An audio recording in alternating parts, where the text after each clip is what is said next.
I know we're both looking like we're ready to throw a strike, but we're not participating today on the lanes. I'm Ryan Menny, joined by Jason Temrek here with the 4th annual Bill Todd Memorial at Holiday Bowl on Shaw Spotlight. We're here to watch the fun. Yeah, and I'm really excited. We have some great competitors competing today.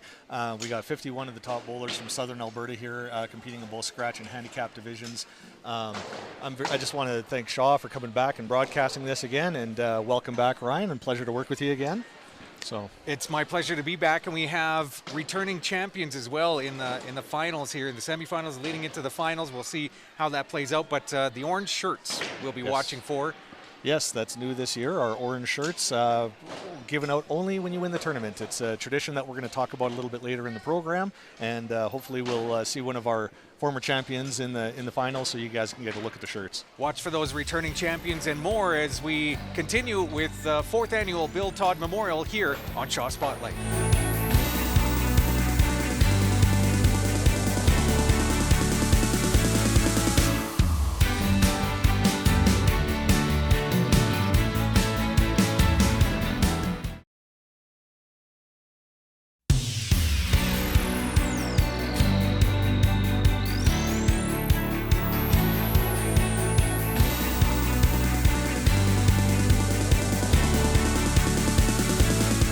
For more fun on Shaw Spotlight here, Jason. It feels like it was just yesterday. We were sitting here how at time Holiday flies. Bowl, and enjoying the multitude of bowlers from all over. Yes, we got entries from all over Southern Alberta this year. We got Pincher Creek, Medicine Hat's represented, so they're coming from all over for this tournament. Keeps getting bigger every year. They made it through the snowstorm. They did, yes. I think it's this time every year that we get some sort of out of the blue crazy snowstorm. Yeah, it seems to time it perfectly every year for this tournament, doesn't it? Snowfall warning yesterday and the high winds, and today we have just the blowing snow to contend with, but we're nice and warm inside Holiday Bowl here with Shaw Spotlight. Absolutely, and we're going to get to the action here in just a second. What a day of bowling we saw already today.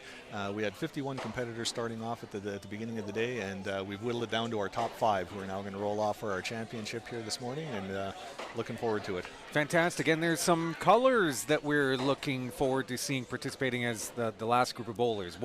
There's a special shirt in the competitors. Yes, this is something new that we've incorporated this year. As we all know, the Bill Todd Memorial, Bill was a huge golfing fan, and one of the things that he loved was the tradition of the Masters, where when you won, you got yourself a green jacket. And so we've kind of taken that concept, and we have created a bright orange bowling shirt in memory of Bill, and so we present that to our champions at the end of the tournament, and that's the only way you can get that shirt. And you're going to be seeing one here shortly because one of our former champions actually qualified today. So it's a nice little tradition, and I'm sure Bill would be proud. Fantastic, and very easy to spot. Not hard to miss. Yes, that's for sure. Very hard to miss. Yeah. Bragging rights. I see. Absolutely. Absolutely. So what format do we see in this round here? Well, so our 5th qualifier is going to bowl off against our 4th qualifier, and it's a 1-game scratch. So just highest pinfall is going to win. In this match, it's going to be featuring Troy Seitz from Medicine Hat. He qualified 4th. He's going to be bowling Jason Ives, one of our past champions who qualified 5th. Troy has opted to shoot first, so he'll throw the first frame, and then they'll go 2 and 2 until the final, and then the highest person will then go on to play number 3 qualifier. And this is a long day of fun and competition. You guys started at about 8 o'clock this morning. We did. We started at 8 o'clock this morning. They bowled 6 games, and now we're down to the step ladder. So for these guys, there's a potential of another 4 games. So it's a long day for them. It's interesting. We've got a little bit of bowling history. The first Pepsi-Cola High School Championship was held in Alberta in 1958. Do you watch what these guys keep to be fueled up throughout the day? Is it a lot of caffeine? Is it just little bit of enthusiasm? Caffeine, a lot of coffee in the morning, and then it kind of goes from there. So but most of the time these guys are pretty pumped up just to be here. They don't really need a lot of motivation. Sure, the final round will bring out that enthusiasm, and we're looking forward to seeing it. Absolutely. Now we have an official behind the scenes. Rick He's been with us every year for this event. Yeah, he's been our head judge of play for this event for all 4 of this tournament. He's always gracious to come out and donate his time, and he does a wonderful job keeping everybody in line here. So we definitely want to give a big shout out to him and a thank you for his participation. And he looks a little bit like a police officer. A little bit, yeah. He's very official. Yeah, very official. He's This is about the only time of year that he actually looks that way. Yeah, okay. Yeah. Nice. Looks fantastic.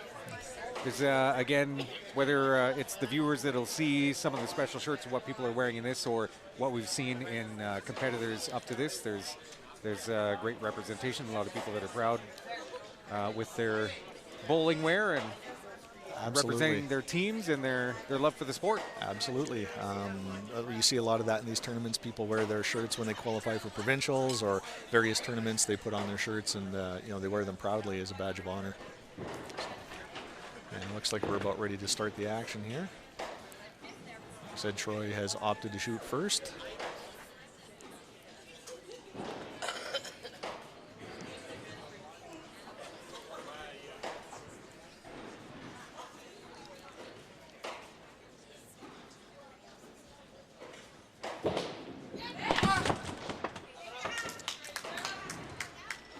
This is the moment where the sport goes from raucous party to almost a golf tournament. Until you give it a frame or two, and then the crowd will be all raucous again. Yeah.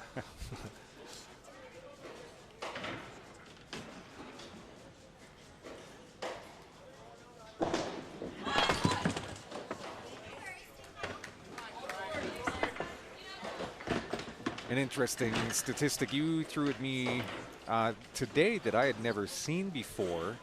There was something that up until 1968 was valid in Eastern Canada, and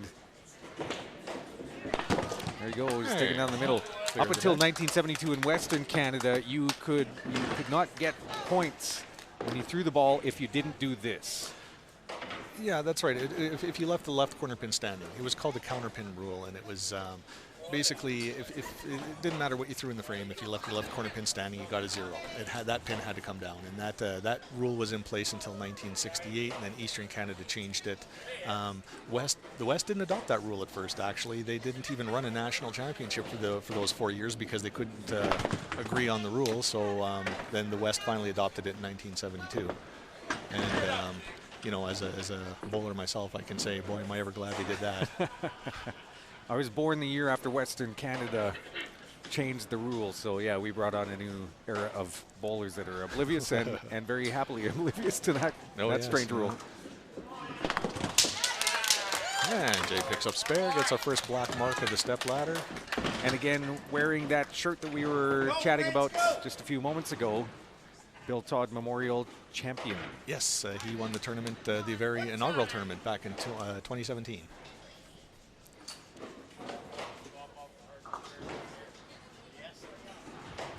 And this is, again, part of the tournament format where we're going 2 at a time? Yes, for the first bowler bowls the first frame, and then they go 2 and 2.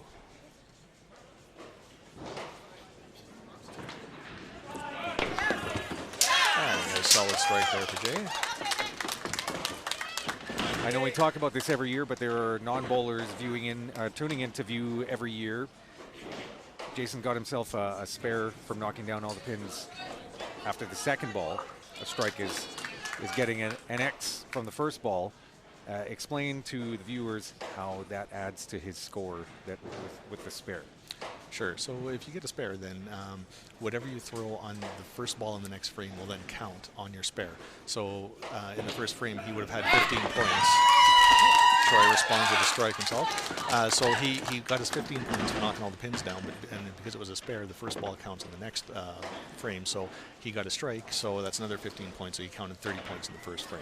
And now that he has a strike, just like Troy picked up, it's not only the first ball but also the second ball. That's right, the first 2 balls. So there's a potential of 45 points if you throw like a couple of strikes after one strike. So, and that's why you get a 450 for a perfect 10 frames if you get all 12 strikes. Wow. Troy doubles up.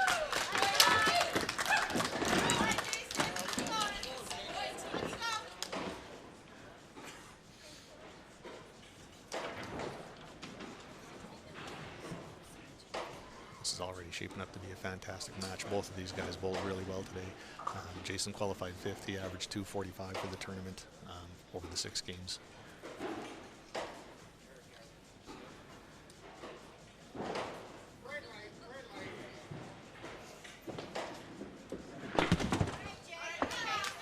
That one got away from just a little bit. And again, it's his second ball combined with the first that goes towards. Yeah, that's correct. So the previous frame. If he spares this up, he'll still count 30 in the second frame and be sitting at 60 points.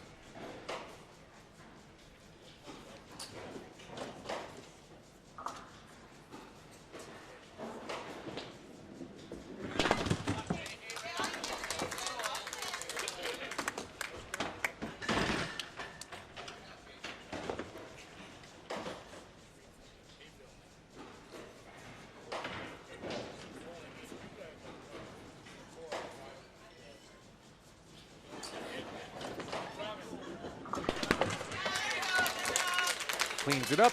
Yeah, so that's all you can do in that situation is clean the deck, start fresh the next frame.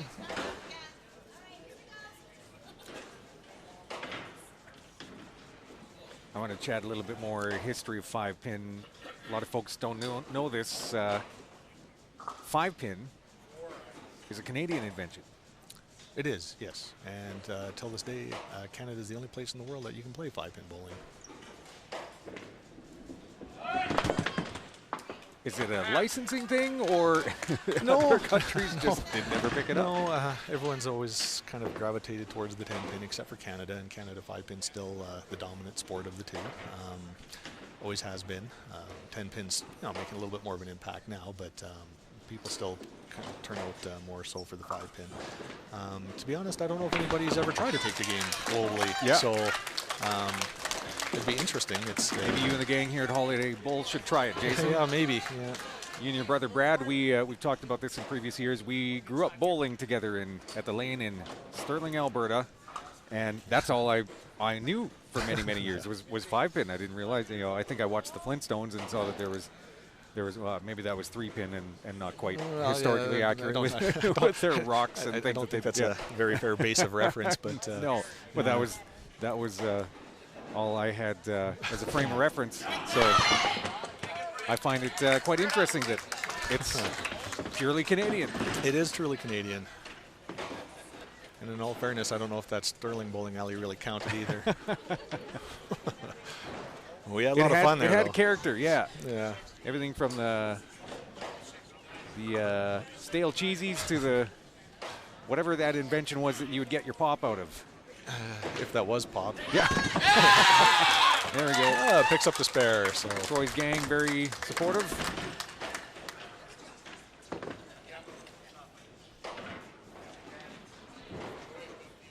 I don't know how long the Sterling Bowling Alley had been around there before we enjoyed the sports, learning about it there, but it was back in 1912, the rubber band was added to the pins. I wonder how that changed play. Well, another big strike. He's more black marks. That's fantastic. He's definitely focused. He's putting the pressure on Jason. He's got to respond here, and he's got to get a mark. Still lots of time left, but you don't want to get too far down early.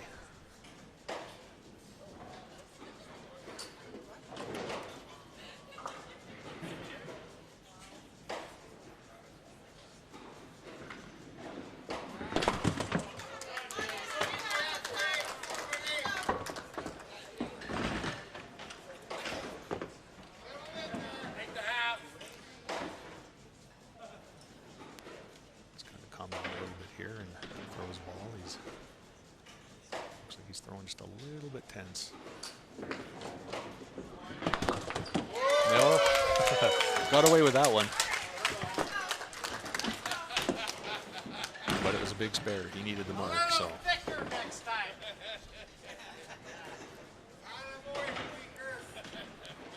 You mentioned the average for both these bowlers was fairly similar to each other, just below 250 and just over 250. Yes. And sorry, how many games was that? It was 6-game qualifying this morning. everybody bowled 6 games, and they were in 2 different categories: the scratch category, which is just straight total pinfall, and then of course we had our handicap division, and that's based on their league average. So in this particular tournament, how we calculate that is you take the difference between 250 and their average, and then you take 90%, and then that's the difference of that is the handicap. That gets added to each game. So that kind of evens the playing field in that category. So in theory, everybody should have an equal shot at it.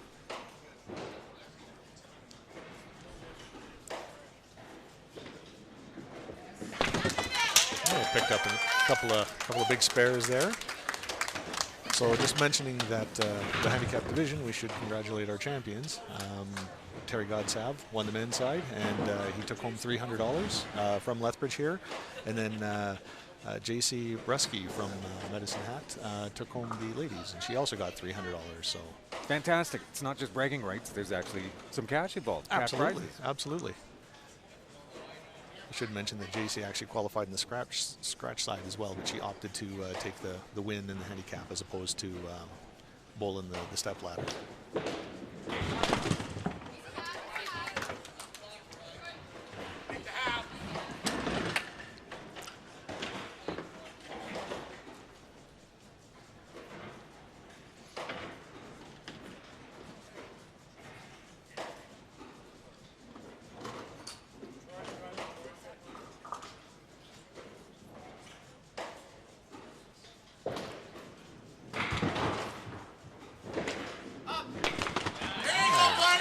Picks up the spare.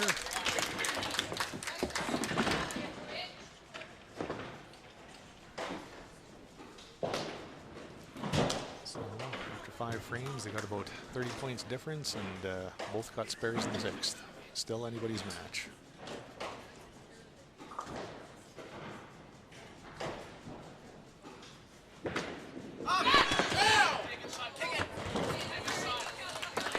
Needed that stiff southwestern breeze that we've had the last couple of days to help with that last one. Still picks up a really good count on that spare, gets a 28 count, sitting at 173 after 6.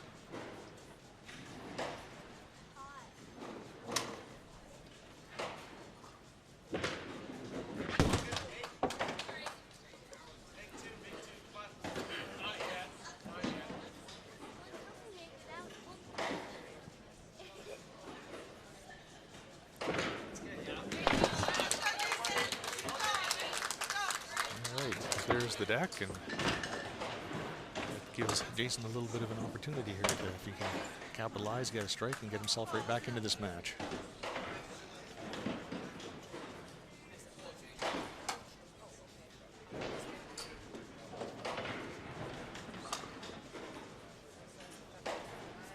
And where does Jason call home?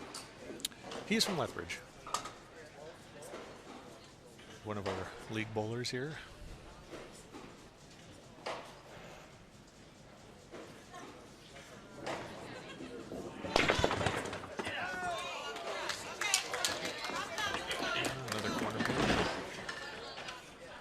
Again, another 28 count, so this is a pretty important corner for him.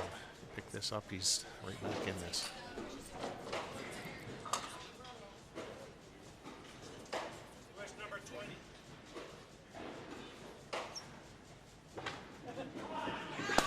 And he does it. He does, yeah.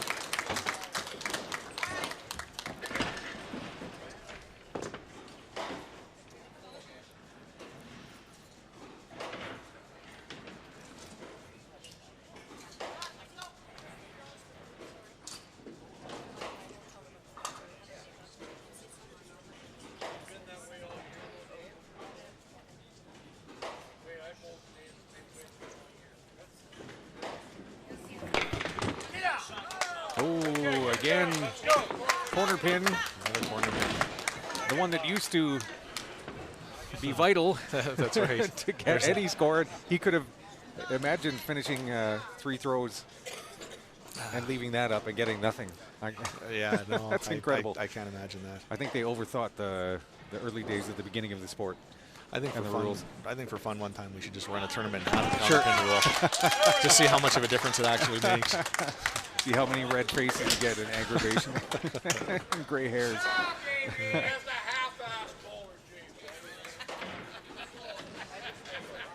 Our crowd is getting riled up and excited. Man, we got a close game again.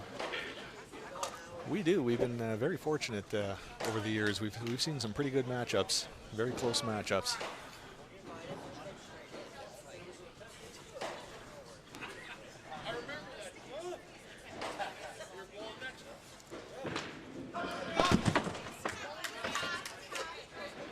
Just off to the right side a little bit.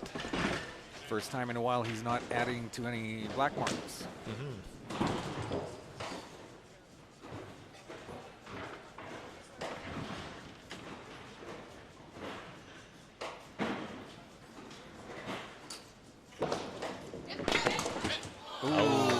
That left pin just doesn't want to go down too much today. No, see, we're going to blame you on that when you brought up the counter pin rule, and now the left corner just doesn't want to go. All these historical moments in the history of 5-pin bowling we're bringing up. We bowled at a time when we got to practice a little math. Nice. Clears Wraps it up there. We got to mark those score sheets with a pencil. Yes, we did. Nowadays, I don't know how many people actually even know how to keep score, but back then, if you didn't know how, you really didn't got know somebody who did. Yeah. Or you just made it up as you went along. Sure. Kind of like mini golf. Yeah, it looks good to me. I'll just write that in. Yeah, sure.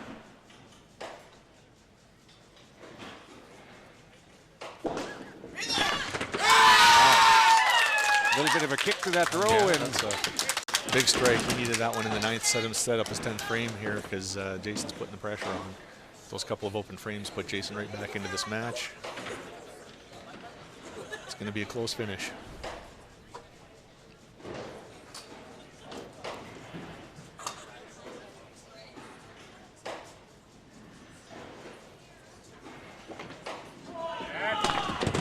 Wow, beautiful pocket hit.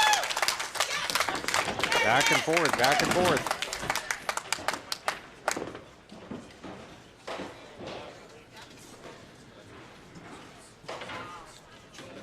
I should mention too that you know, Jason was a past champion, as you can see by the shirt, and we were talking about him. But Troy actually was in the step ladder last year, for those of our viewers that remember. So he is also a returning veteran of this tournament.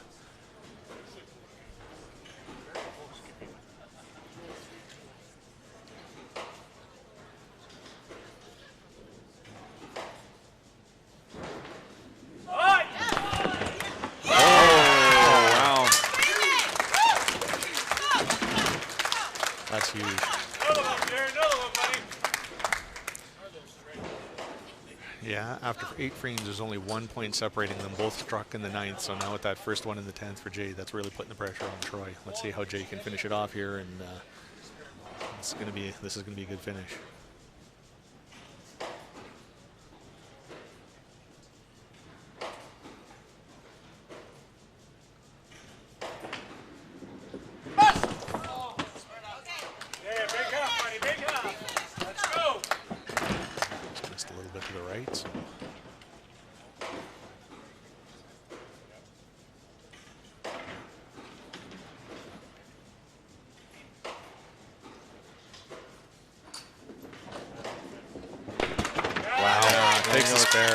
Winds up with a beautiful 267 game and really puts the pressure on Troy. Troy has to mark here.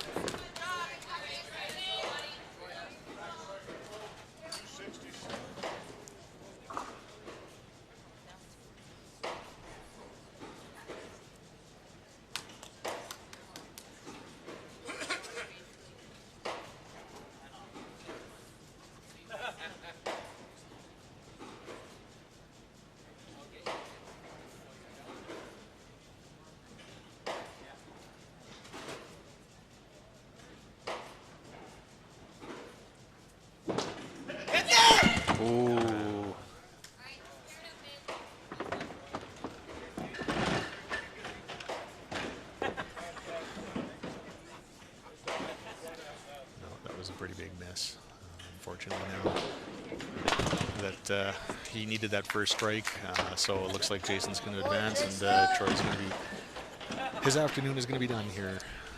He's going to finish in 5th place, but he's still going to pick up a little bit of money. So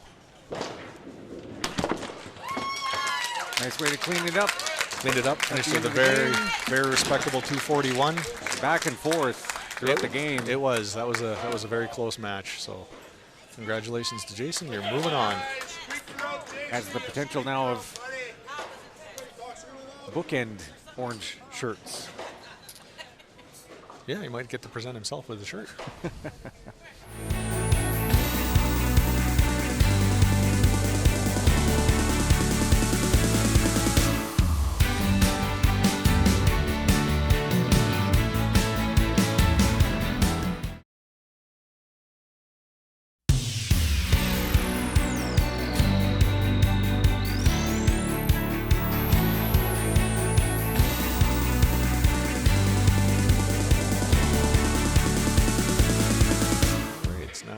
Got to take a minute and get everything reset. Jason advances on. He's going to be bowling Logan Burrell in the next match.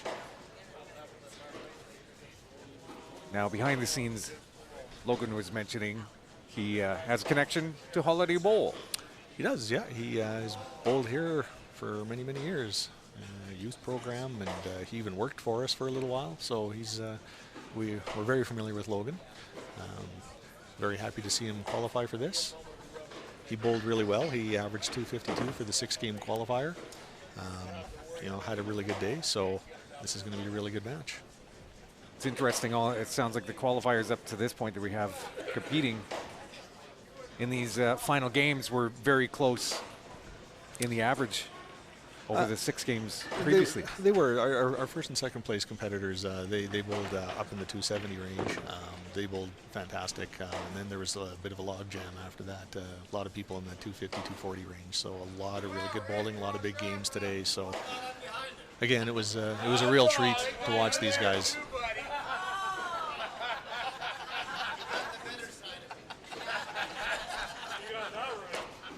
Trying to find the year of the statistic. There was a year when you could bring your own outside ball for the first time. Yes, that rule changed in 1990. That's when they first started allowing personal bowling balls in 5-pin. Now, I don't see that for this tournament. Do you see people that do that throughout the season themselves in 5-pin? Oh, Is yeah, that a thing? It's most people now have their own personalized balls.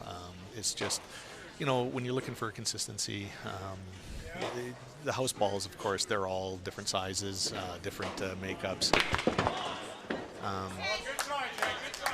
Right, there's that left corner pin again.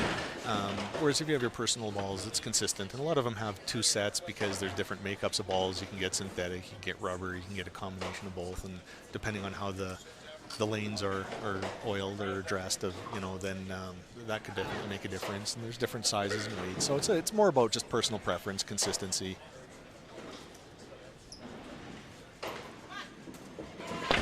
Starting with a spare. Picks up a big spare. And that does relate to the Flintstones. Barney and Fred had their own bowling ball bags. I don't know if you remember that. I just remember the water buffalo hats. Yeah. The Royal Order of the Water Buffalo.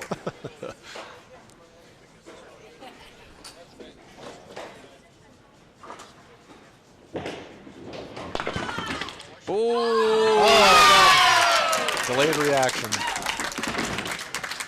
Adding some excitement to the start of this game.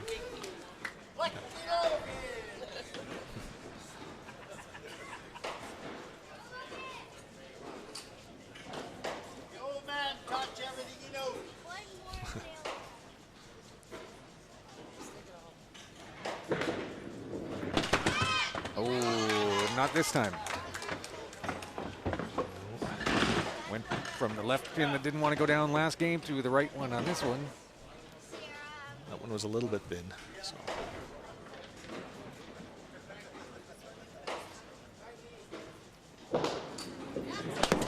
There we go. Picks up the spare though. 2 black marks in a row. Great way to start the game.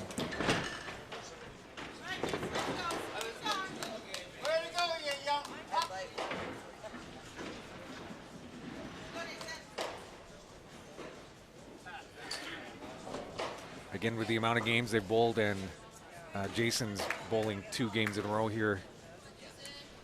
Do you think he's dialed in or getting a little bit winded? No, he's definitely dialed in. You know, the bowlers that compete in these tournaments, I mean, some of these tournaments will run, you know, 20 games over 2 days. They're used to bowling a lot of games. That's a lot. You know, and they're learned right from the day they join the Ybc program. It's all about focus. It's about concentration. So, you know, the amount of games and stuff, you know, they might get a little bit fatigued, but it's not going to change their intensity level or their compete level for sure. Tell us more about the Ybc program. Sure. You know, the Ybc program, it's a wonderful program. It's for ages 3.5 all the way up to 19 years. The nice thing about the Ybc program, it's different than, you know, your more conventional sports like hockey and stuff like that, where it's affordable. Every kid participates. Every kid's going to get their 3 games every week. We have coaches here for them. You know, nobody's sitting on the bench. It's an opportunity then for them to develop lifelong friends. They get to go into tournaments and really build on their concentration skills. I can't speak enough about the Ybc program. I know I went through it myself, and obviously I've developed a love for the game. And a lot of my lifelong friends are from the bowling community for sure. So.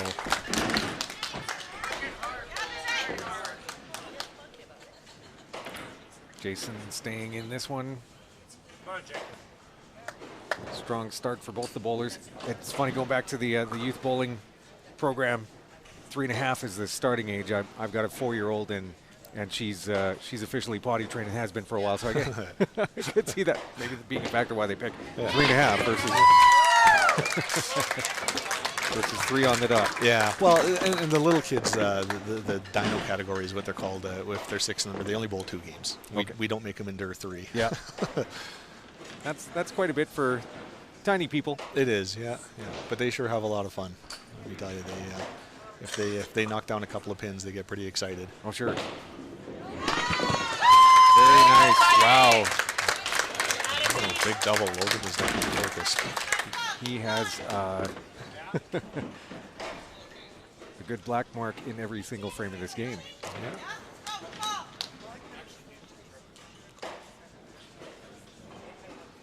Putting the pressure on Jason a little bit early here. Of course, it is early. There's still lots of game left, but you definitely don't want to get behind early.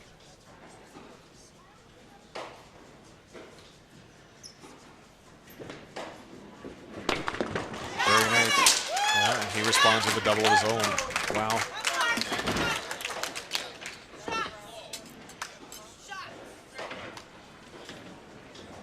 One more time.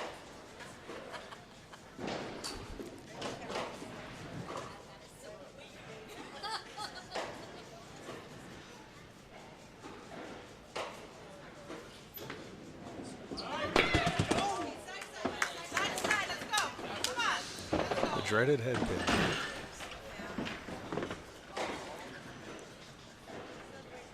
We actually rarely see this in tournaments, and I've asked you this in previous years. What's your recommended way of cleaning this up? Well, it's very difficult to get a spare. You know, your best point is just to shoot you know, side to side and take your 15 points. If you're really, really anxious and daring and need to get the spare, I guess, your best way to do it is you have to come in at an angle and clip the 3-pin really thin and have it go over to the other side. It is doable, but it's a very, very difficult shot.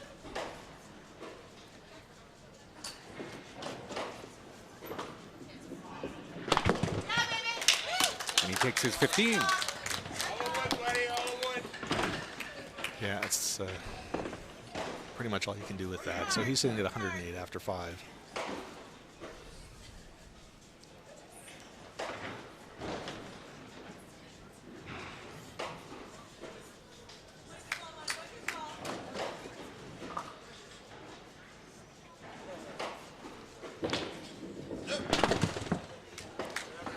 Just missed his mark there a little bit.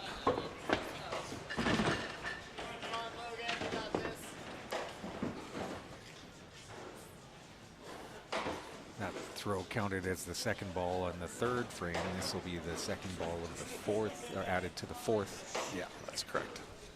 Nice. Yeah. Very nice.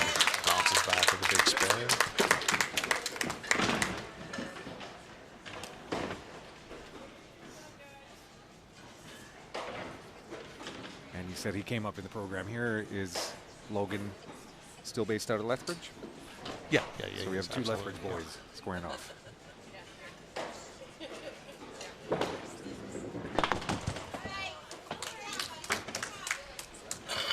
And just a little bit off to the right. Give him a 20 count on that spare, so he's sitting at 145 after 5 to Jason's 108.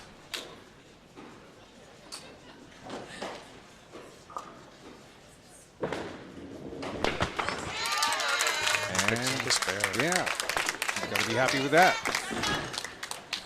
Putting the pressure on Jason. He's got to start getting a couple of marks here, get himself back in the match.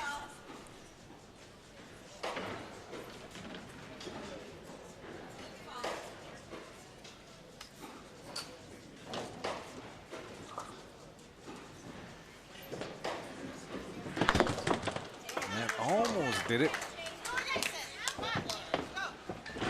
Logan hasn't thrown a frame without a strike or a spare yet after 6. Yeah, he's definitely at the top of his game right now.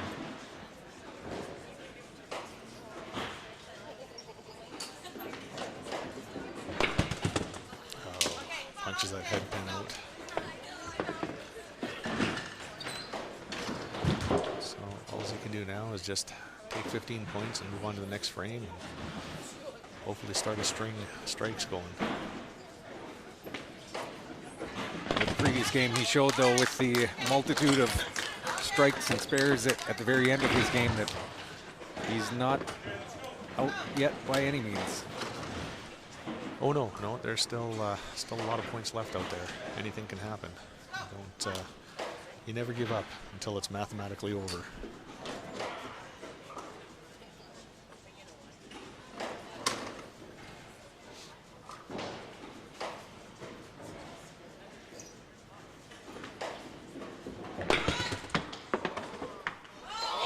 That was a lucky break. That was a big break, yeah. This gives him an opportunity to get a mark here. Thank goodness for spring. The crowd gives him a rough time about that, but you got to take the good with the bad sometimes.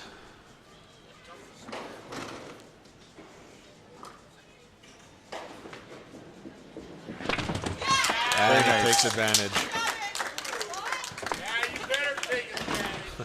We got a fan mentioning the strings behind us. It was 1963. The first automatic string pin setter was introduced. They didn't have, well, like in the Flintstones, monkeys doing it anymore. No, they didn't, but they did still have pin monkeys for quite a while after that. Not every bowling center adopted the string The system actual quite away. term, hey? Yeah. The actual term. That is was pin an monkey. actual term, yeah. They were pin monkeys. Nice. Yeah. For the kids watching, not real monkeys, No. but that would have been cool. I know if my kids are watching this right now, they'd say, "Really? Monkeys? Can we see the monkeys? Where are the monkeys?"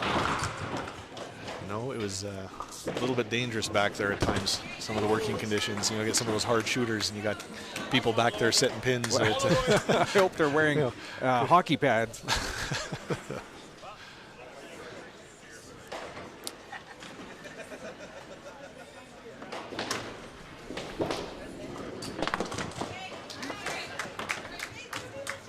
Logan for the first time in his game without a black mark. Yeah, he opened that up, and that definitely left the door open for Jason. Now he's got a mark in the 7th. Logan opened. Let's see what Logan does here. He bounces back.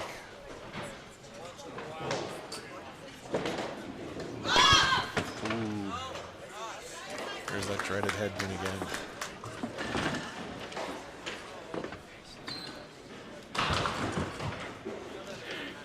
Just that quickly. That's how fast things can turn around. Chances are Logan here, he's going to shoot to take all the sticks, but that's back-to-back open frames.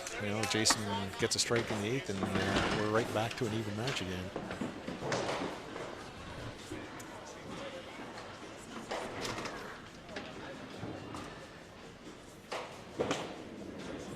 We had a similar dynamic in the previous game. Yeah, very similar.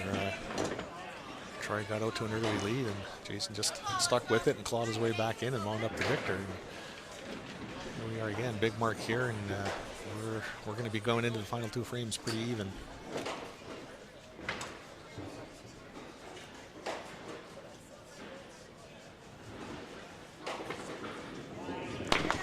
And he gets it. Yeah.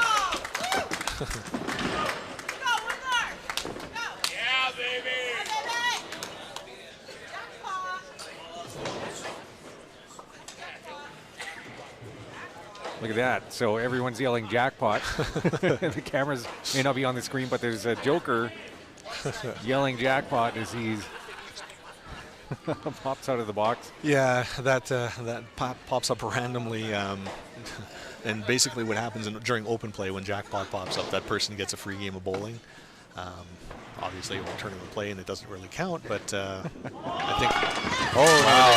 No, Jason got the jackpot. He most certainly did. Yes, he did. 2 strikes in a row on top of that spare. He got his. He made his own jackpot. That's right. That's the first time that's ever happened in tournament play. So maybe we'll have to give him a gift card anyway for that. So. To give him the free game. You owe him a jackpot. Yeah.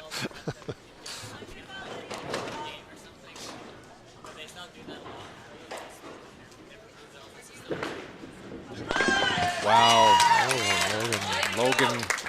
Big response too in the 9th. So here we are again, both the strikes in the 9th. A very close match.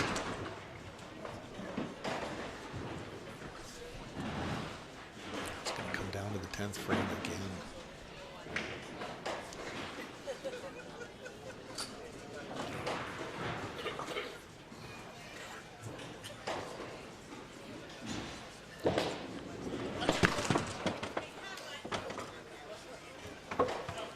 To the right a little bit here. This is a very important spare. He needs to get a mark here and put a little bit of pressure on Jason, who's got that double coming into the 10th.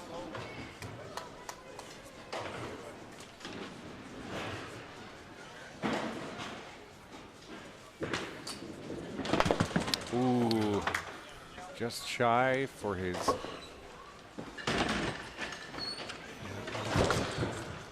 Just missed his mark there by a little bit, so what he can do now is pick this up, get this 15 points. Oh, just outside for that too. So finishes with the 222. So Jason sitting on a double here.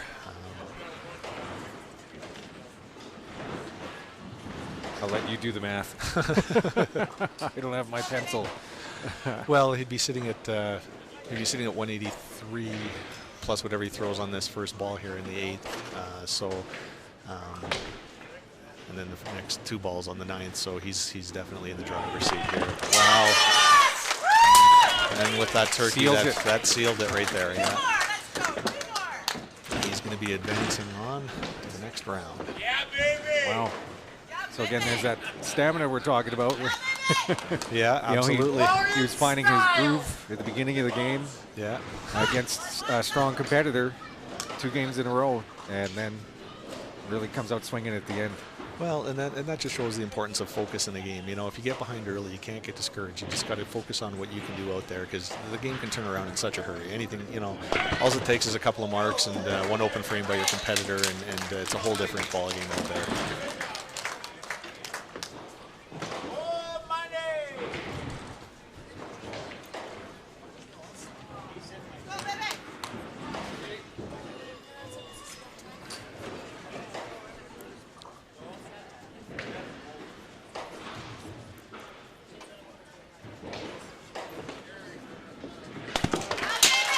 Picks up the spare, impressive 271.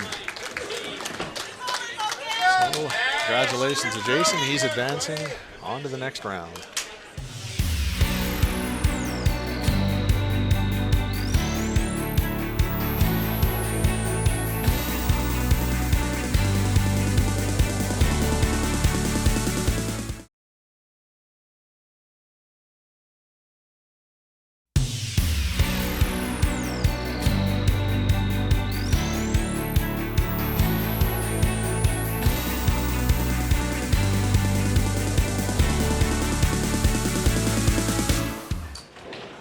Again, 2 games.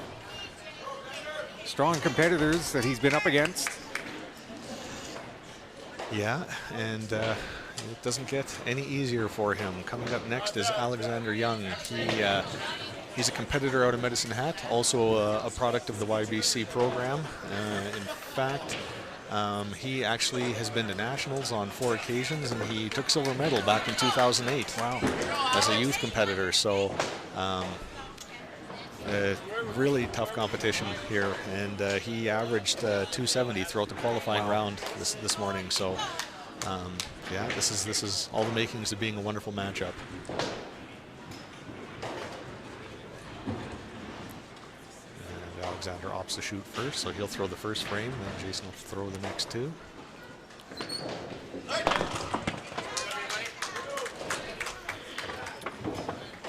An exciting 4th annual Bill Todd Memorial.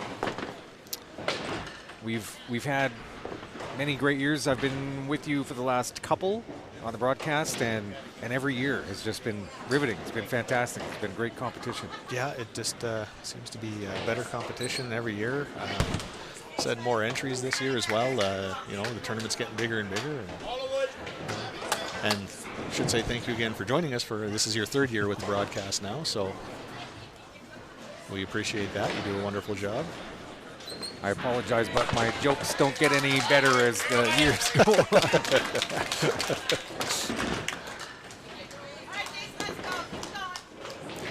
Steady as she goes. Also got to give a big thank you to the folks at Shaw for televising this event for us. This is the 4th year as well for them.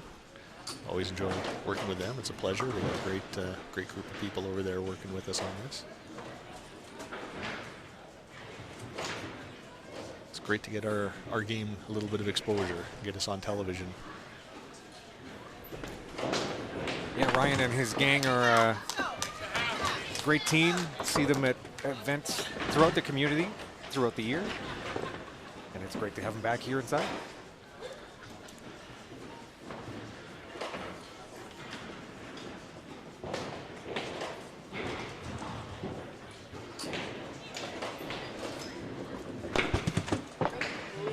Punches out the We've got a slow start for both our competitors on this one. They're going easy on each other. Only the first frame, though. Yeah, a couple of open frames. Jay cleans this up. They can look slow. Punches out the 3-pin. So with the snow outside, it certainly feels like winter again. We had almost early spring for a couple of days. I got excited there, and then nope. Snowfall warning, 10, 15 centimeters of snow yesterday. We got blowing snow today. It's fitting that in 1983, 5-pin bowling participated in the Canadian Winter Games in Quebec. yeah, and to my recollection, I believe that was the only time that we've ever actually been in the Winter Games.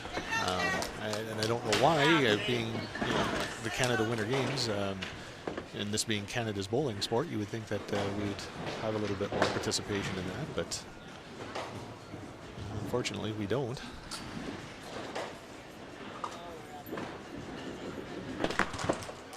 Maybe you need to drop the temperature in the local bowling alley so that toques and mitts are involved, and it'll qualify again. Yeah, get them a little more climatized.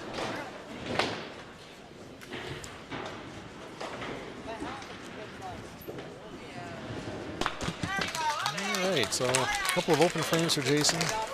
I think I understand his tactic now. Watching 3 games in a row, he lulls the competitor into a false sense of security at the beginning of the game. Yeah, and then starts bowling about And the then fifth wham, frame. yeah. 3-4 strikes in a row at the end.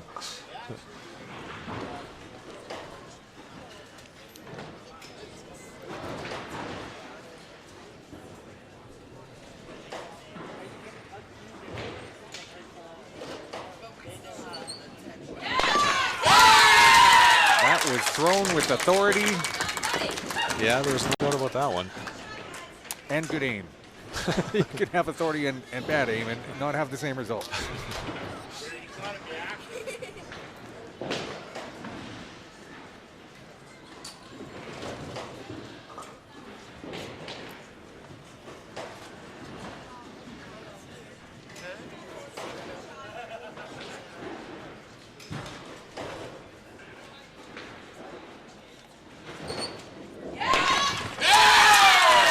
crowd knew that that was going down even before it did. Yeah, looked good right out of his hand.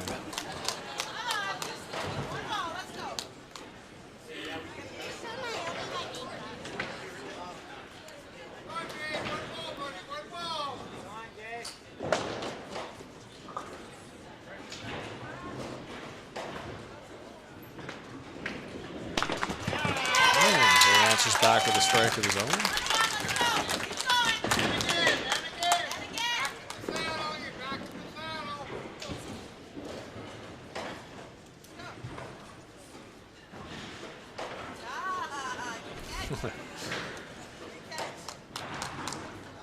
Rick, for assistance, what happened behind the scenes there?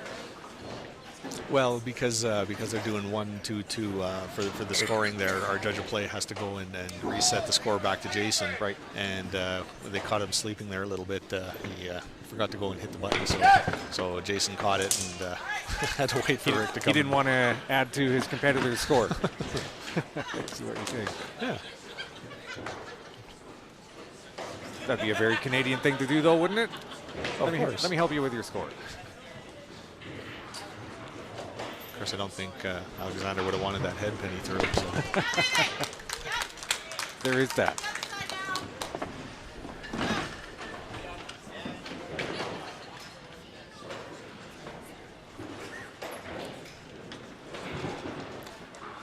Of course, this being the Bill Todd Memorial, we should mention a little bit about Bill and the person he was.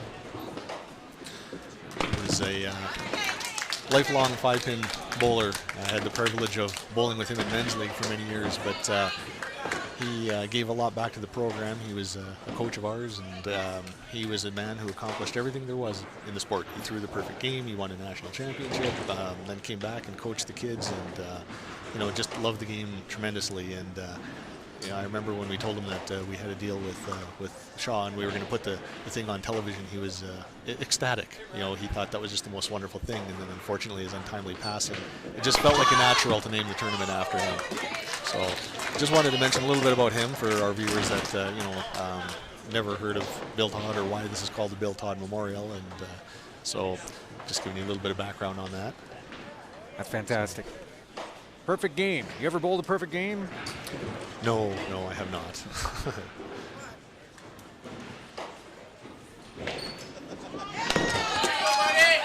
Is there a way that that's celebrated here at Holiday Bowl, if and when it's achieved? Oh yeah, perfect game is a very special thing.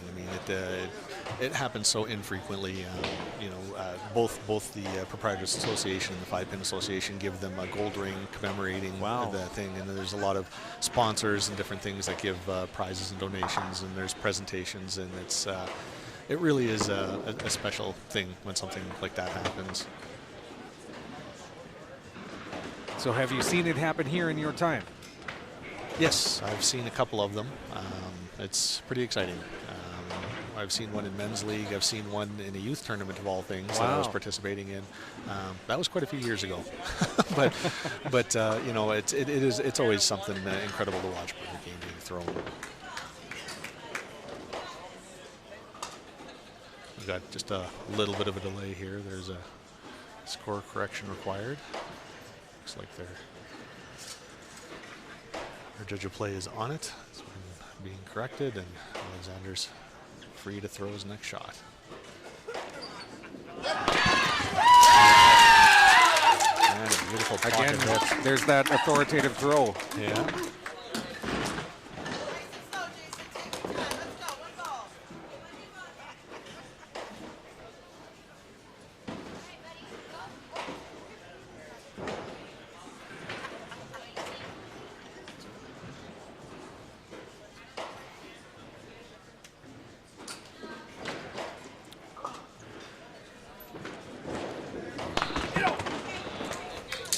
Again, this is almost a carbon copy of the dynamics of the way things played out the previous two games that Jason has been involved here.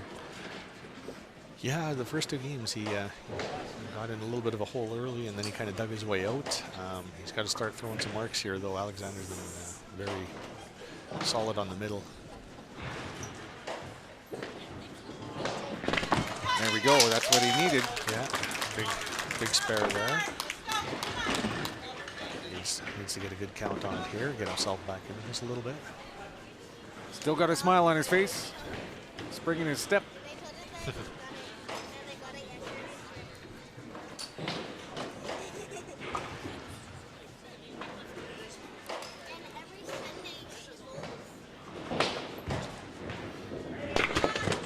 Ooh. That one was actually a little bit of a break. He hit that pretty quick. So I think he was a little bit lucky just to leave a corner pin on that one. At least he got a decent count on his spare. That one very easily could have been a chop off or a headband.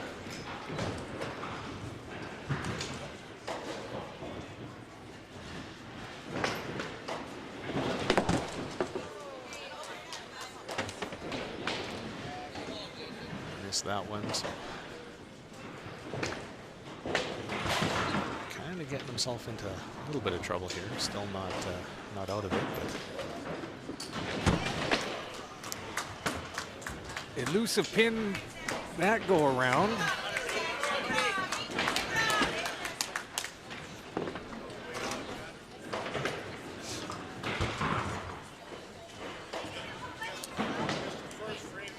And where you mentioned Alexander's based out of Medicine Hat. yes. This is our third game of this exciting end of the day. Another big strike. He just keeps throwing them. He does, yeah. The drive from Medicine Hat did not wear him out.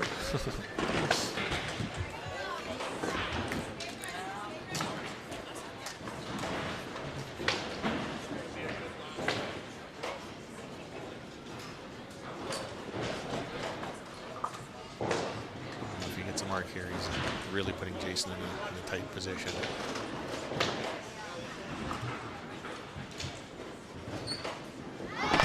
Ooh.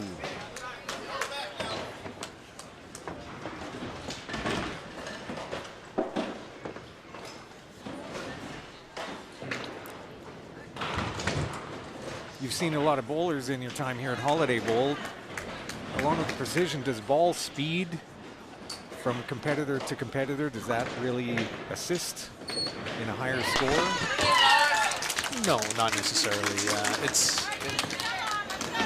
Everybody's got their own style, their own approach. A faster ball, if you're accurate with it, some would argue that it's better. Some would argue that fact. It's really just more of the style that you develop. I've seen a lot of bowlers that throw very low ball speed and do very well. So it's just more about technique than anything.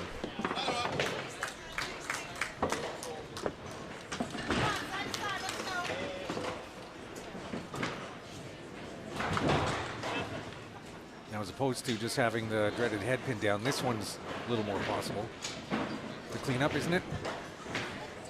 In theory. In theory. But he went for the safe throw. Yeah, it's a very difficult spare. This you don't see very often.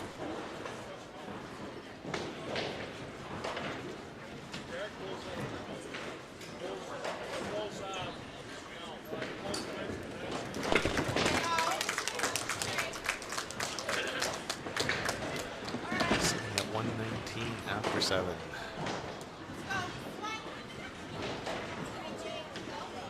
Needs to start working now.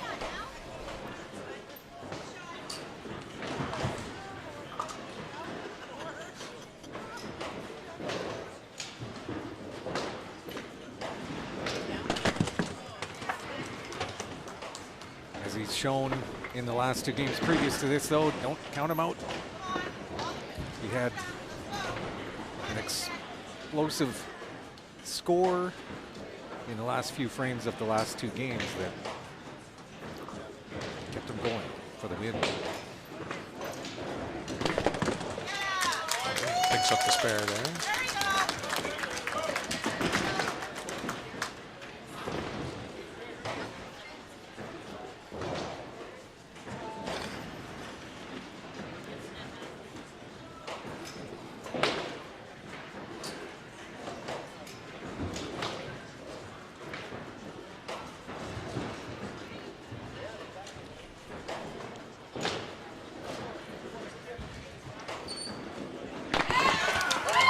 strike. Again with authority.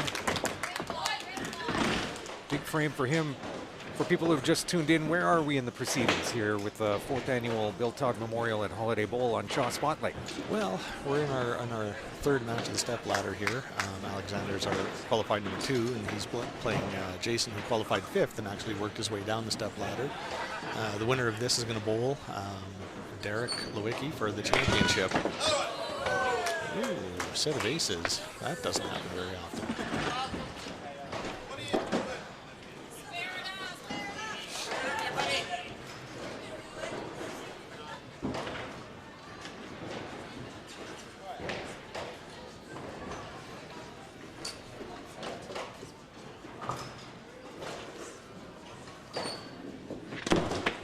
Ooh, nice try. He went for it.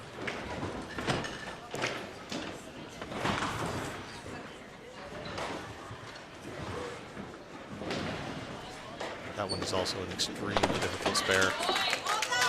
There's a lot more doable back in the days of free fall pins where they didn't have the strings, because you could get all kinds of bounces off the back, but not so much anymore.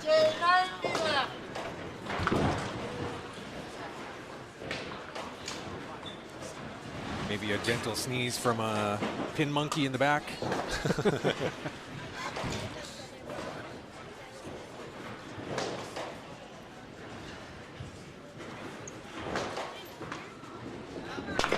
Again, Jason has been put through his paces to get here. Already bowling against 2 competitors. Yeah, and he bowled 2 outstanding games, but this one's been a bit of a struggle for him. Now he is mathematically eliminated from this game, so Alexander's definitely going to be moving on, which means we are definitely going to have a new champion this year again.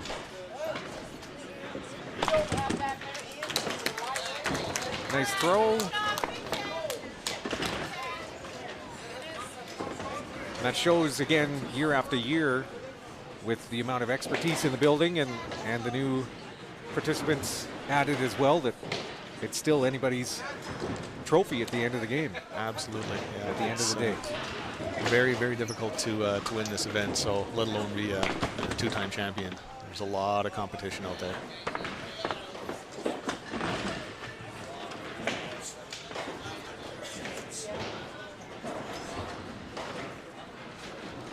Another corner pin for Jason. He's had a lot of tough breaks in this game. A lot of letters, a lot of chop-offs, a lot of corners.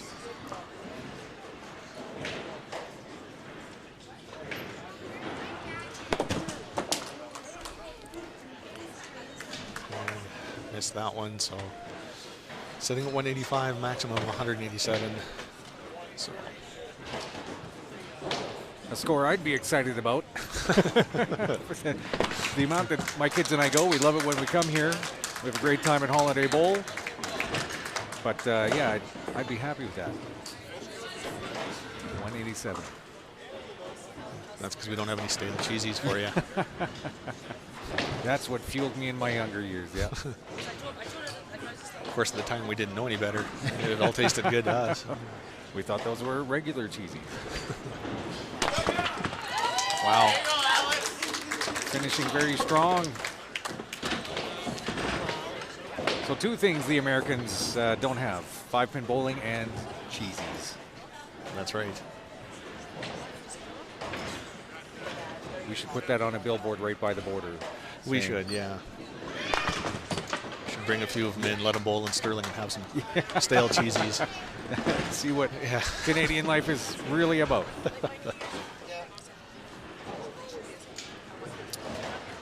I don't even know if that bowling alley's still there, to be honest with you. I believe it is. Sterling's changed a little bit over the years since we've been there. It's been a long time since I've been out there. I stayed in the bed and breakfast that used to be somewhere I would collect my neighbor's eggs. The red and white barn's been converted to a bed and breakfast. Other than that, I think it's still got some of the same culture that we grew up with. And facilities. Yeah.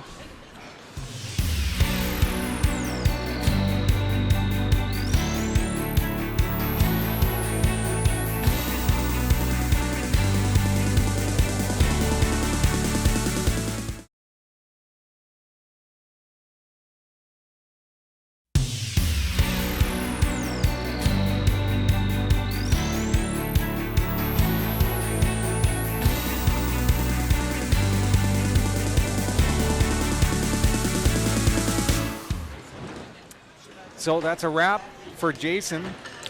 A big, long day for him. A lot of hard-fought.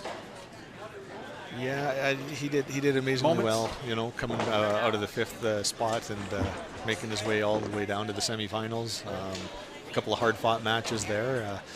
You know, he had a tough game there, but I mean, the reality is Alexander threw an amazing game, and he was going to be hard-pressed no matter what he did. And now going into this one, we've got Derek Lewicki, also a Lethbridge bowler. And so he won the qualifying this morning, and he had a 272 average over the 6 games. He bowled exceedingly well. You mentioned for those just tuning in, Alexander had bowled a 270 average from his games. Is that correct? That's correct, yeah, he did. Very consistent bowling.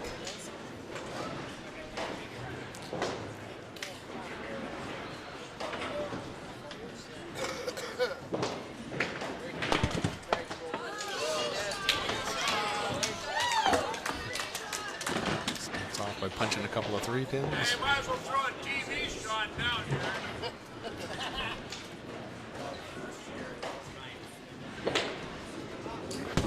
Oh, that was close. Just warming up, but Get that one out in the I'm first. sure he'll get the cobwebs off soon. Oh,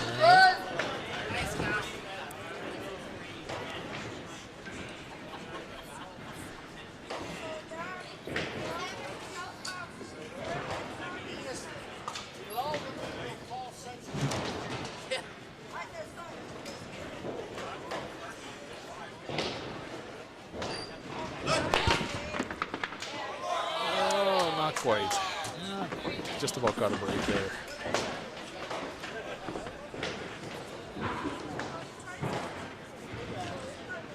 Both bowlers looking to find their rhythm at the beginning of this game. That's kind of how we started last game too. Both bowlers opened the first frame. It was. And then we had Alexander that just didn't quit.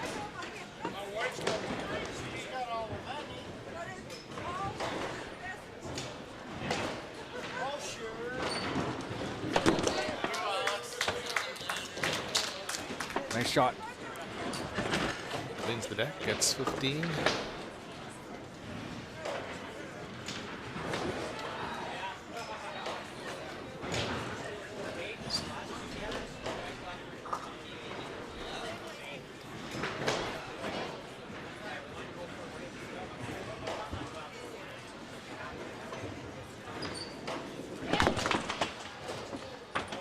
Ooh. And another crazy bounce. So is it crazy bounce regardless? It's whatever falls before the pin monkeys come and do their work. It stands. It still counts, yeah. Absolutely.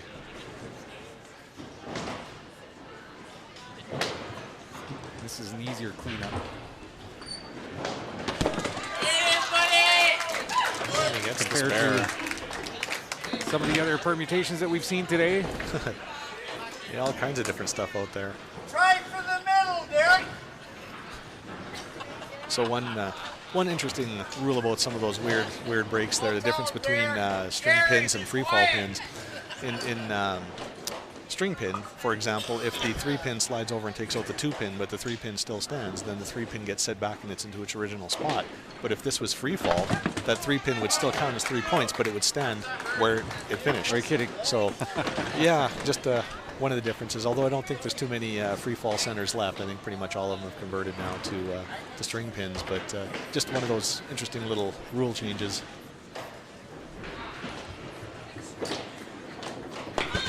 Well, I am the pin monkey for the free pin frozen bowling set of my 4-year-old daughter at home, so it might still happen there. Oh, there you go.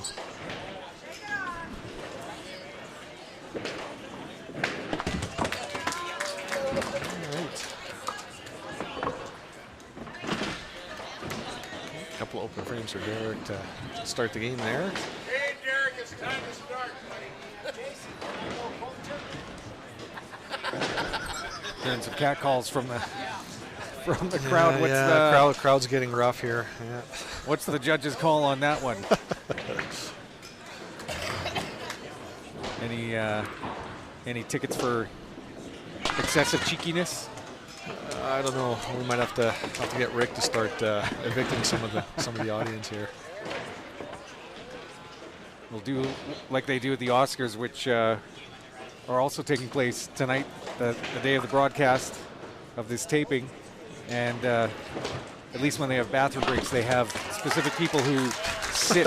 Right, they have seats. seat fillers. Yeah, maybe we'll have to get some holiday bowl seat fillers in a few moments here. No more open frames, Derek. I think that's a good idea. I think next year I'm going to put a call out for some people to come down and just be seat fillers. We'll just keep them off to the side. Respectable, quiet seat fillers. That's right. Yeah. Somebody gets too loud, we're going to throw them out and put in a seat filler.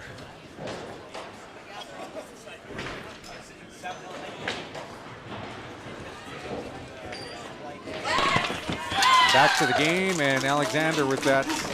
It's kind of a trademark that I'm noticing here. He dials it in and has speed and precision combined.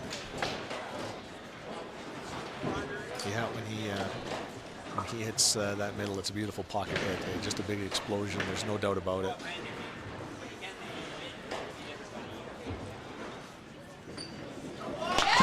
And again, big double.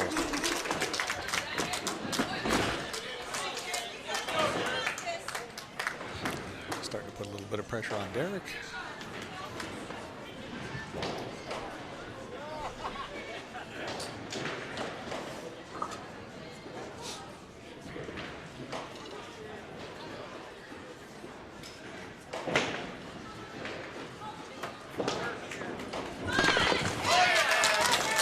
right back at him.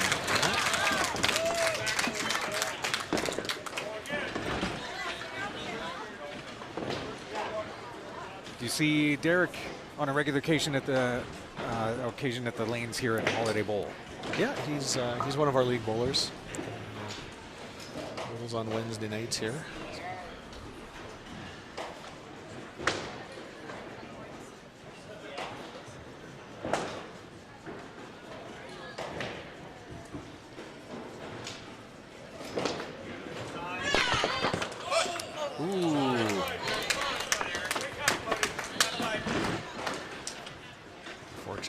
The 3-pin just came right across, leaving that right corner pin.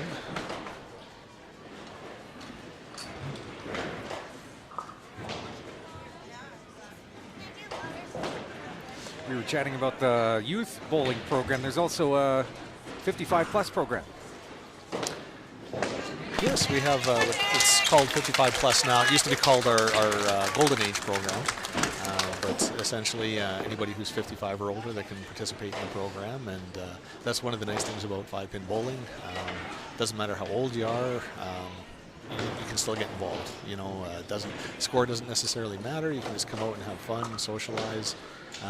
You know, we have bowlers that are in their 90s that are still coming out every week and just enjoying the game and enjoying the company. So, it really is a sport that spans all ages.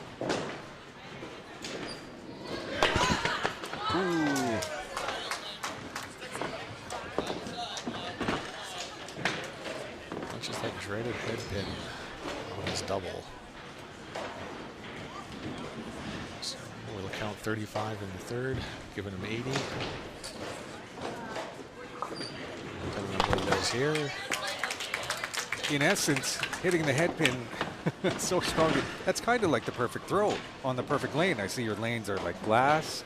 They're nice. They're well maintained. Going back to our earlier days of stale cheesies, you would learn to get to know the ridges and divots of the local lane. Those lanes probably, I'd venture to say they weren't very certifiable. If you found the right groove, though, you were in good shape. But what a way to learn the game. If you could bowl out there, you could bowl anywhere. It's fun and it added character.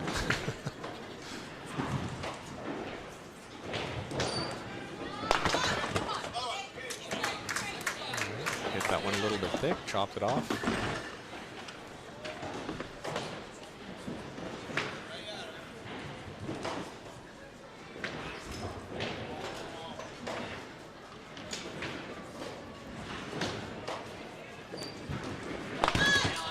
tried for the cleanup. Punches the 3-pin. Makes things very interesting now with a couple of open frames and Derek on a spare in the 5th. Depending on what he does in the 6th, we're going to be all even up here again. Just shy again.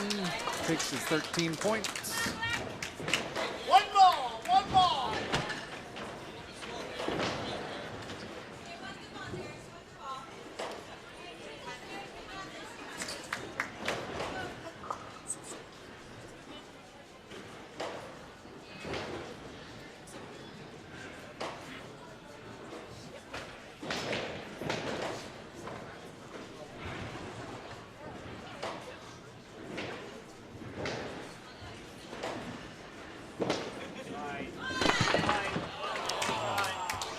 Looks like a good pocket hit. Unfortunately, the corner didn't go.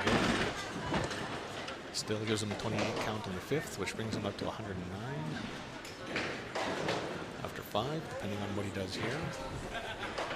You've had a lot of bowlers through the game in the last, well, how many hours? He started at 8 o'clock this morning, and how about the fans? Still got some lively fans behind us. They've had a long day of being very supportive as well. Absolutely. But, and a big spare there for Derek. That's one thing about our game. The bowling community, they're very supportive. They love the game. They root for everybody. You know, very encouraging. And the support here is great. They just want to see a good match. You know, that's. And that they've seen in the last couple of games, where it was anybody's game till the very last moment.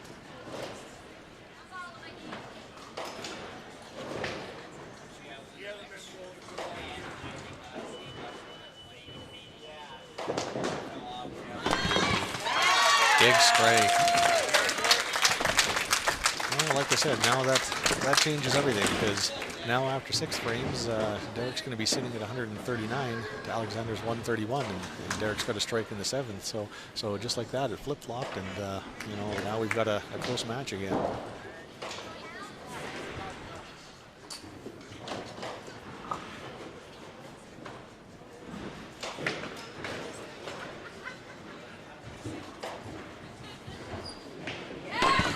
Two bowlers who came into this part of the match with 270, 272 averages from earlier play. Evenly matched, but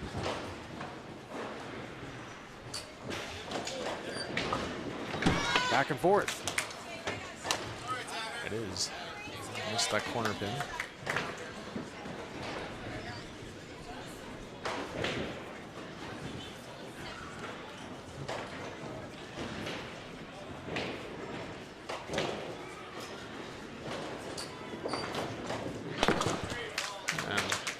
It up, gets the 15 count.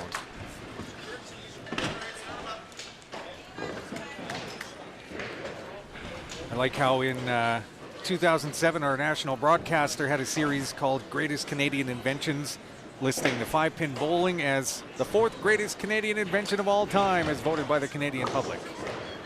I would be interested to know, ahead of that or behind that, where the Caesar that was invented in Calgary and nice throw, Nanaimo bar invented in Nanaimo, BC, stand in that list. That would be interesting to see if those even made the cut.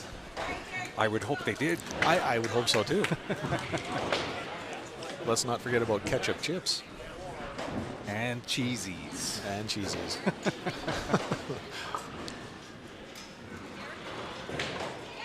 Again, back to my 4-year-old daughter, she's a connoisseur of both. Depends on the day. Calls them tomato chips. Tomato chips? Yes. She knows they're ketchup chips, but she also knows what they're made of. Tomato chips.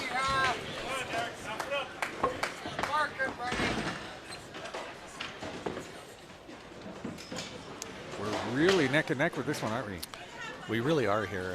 This is a big spare for Derek with Alex getting that strike in the 8th. It's putting a little bit of pressure on Derek, but virtually it's anyone's match at this point.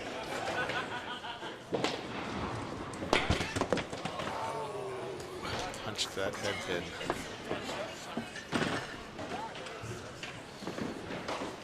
Yeah.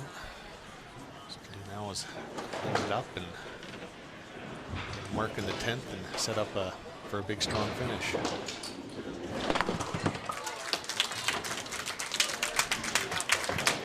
Tell us about our finalist who's waiting in the wings for their opportunity to participate. Well, this is the finals, actually. Why did I think otherwise? It's been a long day.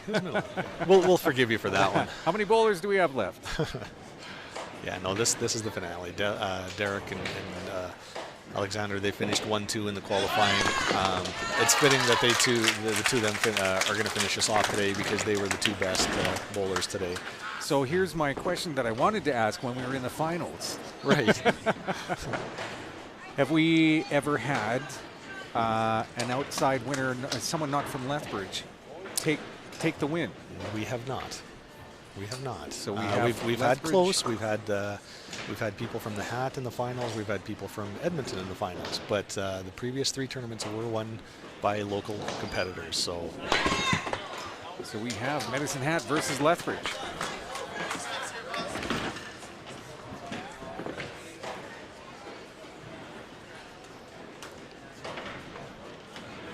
Do we want to do any math at this point? What do you? Well, I mean, we can definitely do some math. Derek's in the driver's seat with that strike in the 9th. After the frames, it's 179 for Derek and 171 for Alexander. But Derek's got a mark, and Alexander's going to open. But if he can finish strong and throw 3 in a row in the 10th, it's going to force Derek to mark. So still, really anybody's game. Alexander cleaned up the way he wanted to.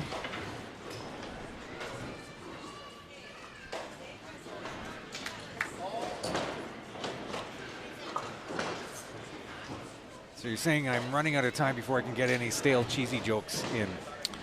Well, I think you got the end of the broadcast. I think you got enough stale, cheesy jokes in today. I think oh, he's hit a lot of those, and he's got a lot of 2 pins out of the bounce in this game. That's been unfortunate, frustrating for him. That came at just the worst possible time. He needed a mark there. It's pretty much Derek's match at this point.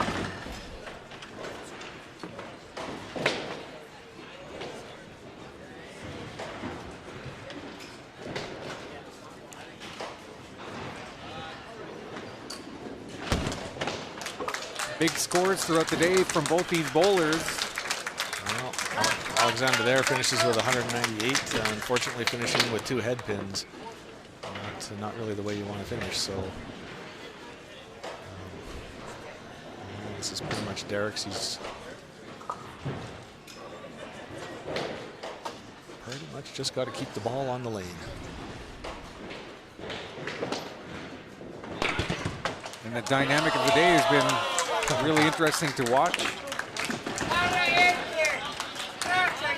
Jason with those first couple of games, and he wasn't doing much at the beginning, but then he'd take charge at the end. Yeah. And Derek sitting watching the competition up until this point, just needing to be consistent. Yeah, and then in dramatic fashion, he finishes the tournament with a set of aces. But he's still going to go on to become our champion. Finishes with a solid 220, defeats Alexander, and we have our new champion.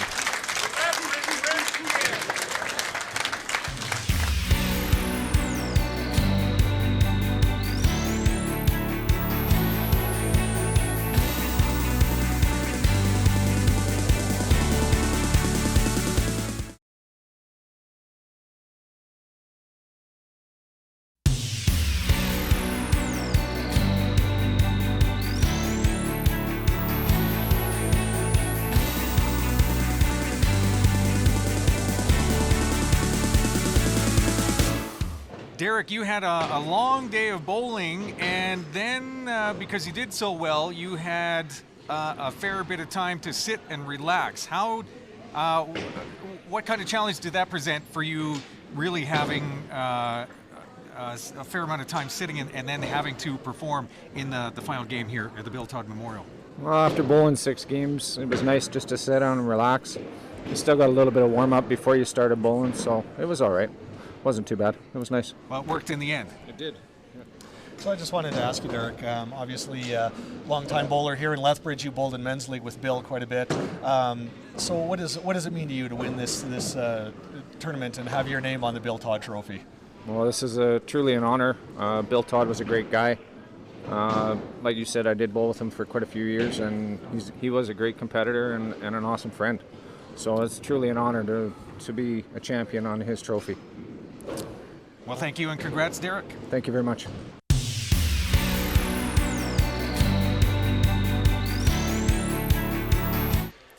The wrap-up of another exciting Bill Todd Memorial here at Holiday Bowl on Shaw Spotlight, the 4th annual event. We've seen so many great bowlers over the last couple of years. This year was no different, Jason. Oh, it was an amazing afternoon of bowling, very exciting. Couldn't have asked for a better tournament.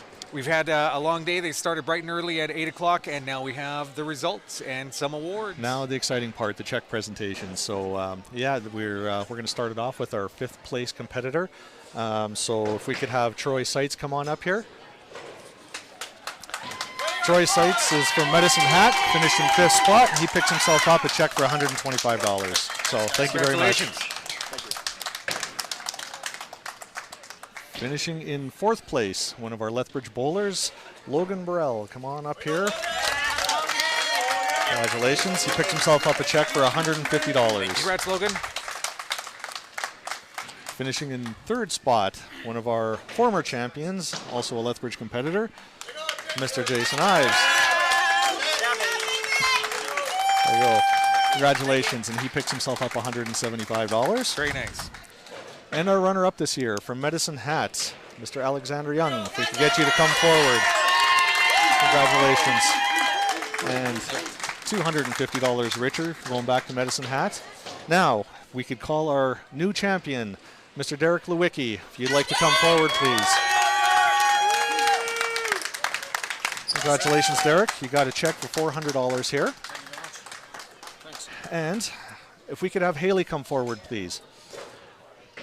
Now, for our viewers out there, Haley is Bill Todd's daughter, and she was his pride and joy. He lived for this girl, and we are very honored to have this tournament in his memory, and we are very honored to have Haley come and present our new champion with the Bill Todd Trophy. So, Haley, would you please present our champion?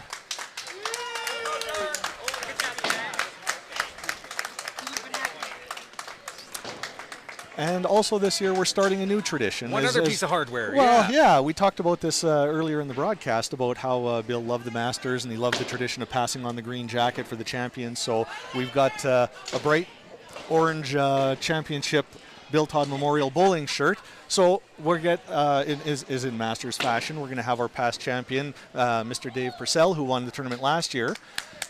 Get him to come on up here. And he is going to present Mr. Derek with his shirt.